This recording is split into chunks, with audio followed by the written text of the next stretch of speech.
गरीब आदमी को कर्ज की ज़रूरत पड़ गई, 1000 दिनार चाहिए।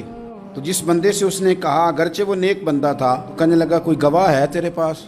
वो कहने लगा गरीबों का गवाह कौन होता है? हाँ एक गवाह है। कहा कौन? का मेरा रब। बंदा नेक था, उसने कहा रब के नाम पे मैं तैयार हूँ तुझे 1000 देने को। उसने 1000 दिनार दे दिया। वक्त वापसी का तय हो गया। उसने पूरी मेहनत की कि मैंने वक्त पे पैसे लौटाने।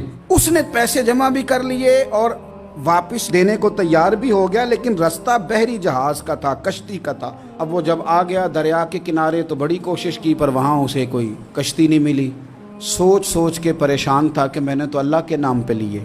अचानक दिल में एक तजवीज़ आई। उसने एक लकड़ी ली, लकड़ी को अंदर से खोला, 1000 दिनार उसमें भरा। बुखारी पढ़ रहा हूँ, और साथ एक ख़त भी लिखा कि यार मैं पैसे पहुँचाना चाहता था पर मुझे कोई चीज़ नहीं मिली दरिया के उस पार आने, अल्लाह के नाम पर तेरी तरफ रवाना कर रहा हूँ। और ये कह के वो लकड़ी दरिया में रख दी। वो जिसने पैसे लेने थे वो ऐन मुकर्ररा वक्त पर दरिया किनारे आया।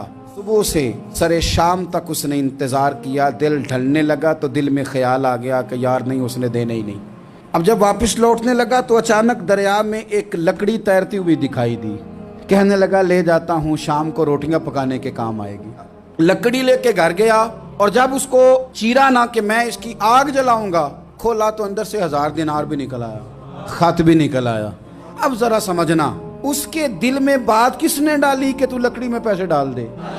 अल्लाह ने। उस बंदे को मुकर्ररा वक्त पे किनारे भेजा किसने?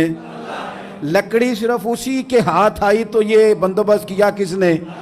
अल्लाह ने। घर जाके चीरी तो पैसे बाहिफाजत उस तक पहुंचाए किसने?